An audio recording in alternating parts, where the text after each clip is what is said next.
We have these two sentences as the opening challenge to enter into the field of Savitri. It was the hour before the gods awake, across the path of the divine event, the huge foreboding mind of night, alone in her unlit temple of eternity, lay stretched immobile upon silence Mars. This, of course, we have read many times in our class also, but I am repeating it today in order to compare this passage with what was there earlier. One of the earlier passages of the opening of Savitri. It was also 5 lines, but it was quite different in the sense that in the structure, in the language, it was quite different than what we have here. And the passage is, it opens with the boundless spirit of night. It starts with the second line. The spirit of night, mind of night, instead of that, the boundless spirit of night, dreamless, alone in the unlit temple of immensity. It was immensity, now it has become eternity. Alone in the unlit temple of immensity, waiting upon a march of silence, sat. The spirit of night sat on the march of silence. Waiting upon the march of silence, sat, mute with the expectation of her change. Of her change. Mute with the expectation of her change. So this second sentence, what we have got 4 lines here, were these 4 lines in the beginning. And then came the first line. The first line here, the fifth line here has become first line there. The fifth line here is, the hour was near of the transfiguring gods. The hour was near of the transfiguring gods. That is the fifth line, you see. The hour was near before the transfiguring gods. Pardon me? The hour was near of the transfiguring gods. Near of the transfiguring gods means waking of the gods, etc., is in the context of the expectation of the spirit of night for a change. You want to note down this passage in case you can. In fact, I will send it also. So the line is, the boundless spirit of night. That is how it started. The boundless spirit of night, dreamless. So it is, he is asleep without dream, quiet asleep, alone in the unlit temple of immensity. It is immensity, not eternity. Waiting upon the march of silence, sat. She is sitting on this margin of silence. She is waiting for something to happen.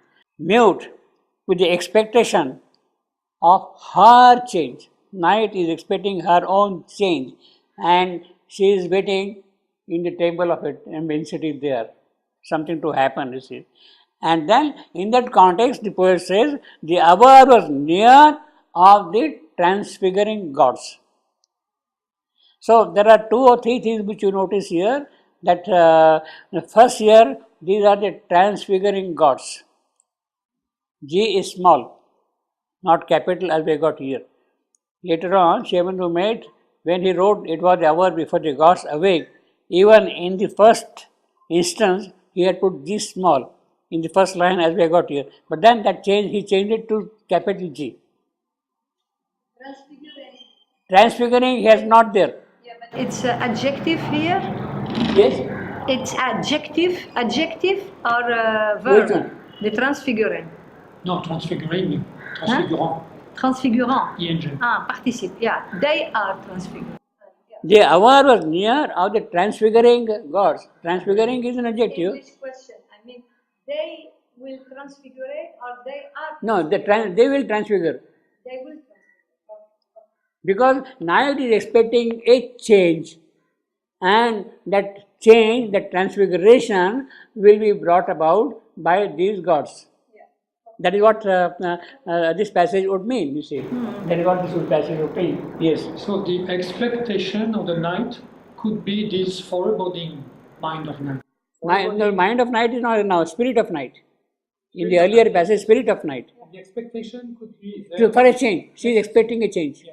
So in this last version, it could be foreboding. Foreboding mind of night. Foreboding means expecting. No. Foreboding means a little kind of afraid, scared, whether it will happen or not, you see. Yeah. You see. Because foreboding is difficult one to translate in this. No, foreboding means it is coming as a kind of an obstacle. It is not allowing things to happen, move forward easily. Yeah. That is what foreboding means here. See. Now the other change here is silence. Sat upon the margin of silence, it says. Silence is small. You has made capital S. That is the second change you see here. Then, in the last passage we have got here, see, I will read that again. The boundless spirit of night, dreamless. Okay. She is sleeping, she is not having dream. Okay, that can. Alone in the unlit temple of immensity. Still, it is not wide enough in that sense. Immensity, eternity, that which is not there. Waiting upon the march of silence, sat, mute, with the expectation of her change. Of her change. Now, there is no question of, in this passage, there is no mention of, in the earlier draft, the divine event. What is mentioned here is only a change, her change. But now it is a radical difference here now. A divine event has been introduced here, you see. It is a very big change, you see. It's a very big change in that sense. In the previous passage, it's also not about obstacle. About? Obstacle. No. No, she, Here we have the here she is now standing as an obstacle. Therefore, spirit of night has become mind of night. Yes. Mind of night is a greater agent as an obstacle than the spirit of night. Mind of night brings a rigidity, a firmness, it is not pliable at all, and therefore it is more difficult to handle. Therefore, mind of night, it gives a kind of firmness to what it is, you see. So that is a very big change. Now, we have been talking. So the first thing is, what you notice is that the divine event is not there at all in the earlier passages. And of course, I told you earlier also that this phrase, divine event, is actually from Tennyson's poem, In Memoriam. In Memoriam. He has literally picked it up from Tennyson, except that divine event in Tennyson, E is small. He has made it capital here. He has made it capital here. Now, in Tennyson's passage, let me see what we have got here. The God which ever lives and loves. One God, one law, one element, and one power of divine event. He says power of, it's a very powerful phrase, power of divine event. He is expecting something to happen, to which the whole creation moves. The entire creation is moving towards God, towards His love, towards His life and all that. The entire creation is moving towards that element, divine event, you see. So that way, there is some kind of a great intuition in Tennyson's phrase, divine. But as I told you earlier, that the context in which it is written is in the context of his time. His time did not have the spiritual aspect as rich as we see in Savitri here. It is theological. It is basically biblical on that event. Love, God, all that thing, they are biblical images, you see. And it is towards that the divine event is moving, towards which the creation is moving in Tennyson. So there is a considerable difference in terms of spiritual content in Savitri's divine event than what we have in Tennyson. Although the intuition is very powerful in the case of Tennyson also, the intuition is very powerful there also, you see. So,